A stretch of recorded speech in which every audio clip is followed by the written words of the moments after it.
ভালো কর্মসংস্থানের মিথ্যা প্রলোভনে বিভিন্ন সময়ে ভারতে পাচার হয়ে যাওয়া ১৭ বাংলাদেশি নারী ও শিশুকে বেনাপোল ইমিগ্রেশনে হস্তান্তর করেছে ভারতীয় সীমান্তরক্ষী বাহিনী বিএসএফ ও পুলিশ। ভারতের বোম্বে ও পশ্চিমবঙ্গ সহ বিভিন্ন প্রদেশে ২ থেকে ১২ বছর জেল খাটার পর অবশেষে দেশে ফেরেন তারা। ফেরত আসা ১৭ জনের মধ্যে ১০ জন নারী ও ৭ জন শিশু।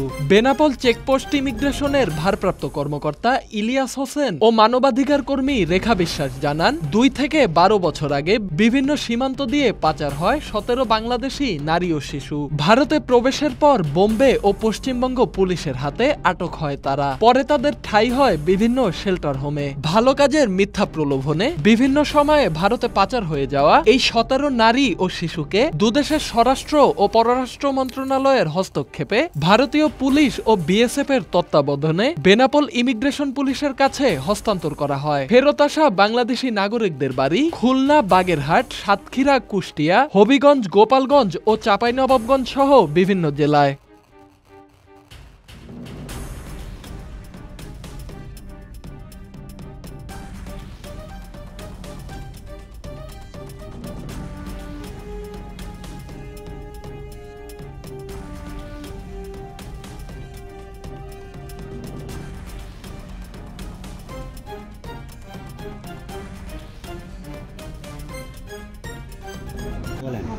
আজ যারা দেশে ফেরত আসলো ভারত থেকে বাংলাদেশে, এই ১৭ জন কিশোর কিশোরী, তারা দীর্ঘ ৩ থেকে ৪ বছর, কেউ ২ বছর বিভিন্ন জেলখানায় আটকের পরে ওখানকার শেল্টার হোম তাদের উদ্ধার করার পরে ২ দেশের চিঠি চালাচালির মাধ্যমে তারা আজকে দেশে ফেরত আসলো এবং এদেরকে আমরা আমাদের নিজ জিম্মায় নিয়ে তাদের পুনর্বাসনের জন্য তাদের নিজ বাড়িতে পুনর্বাসিত করব এবং তাদের যদি মামলা হয় বা আইনের সহায়তা দেওয়ার আরও প্রয়োজন হয় তা আমরা দেব।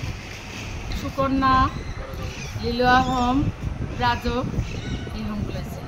এটা বাংলাদেশ জাতীয় মহিলা আইনজীবী সমিতি, জাস্টিস অ্যান্ড কেয়ার আর রাইট যশোর, এই ৩টা সংস্থায় মূলত আমরা যশোর জেলায় কাজ করি।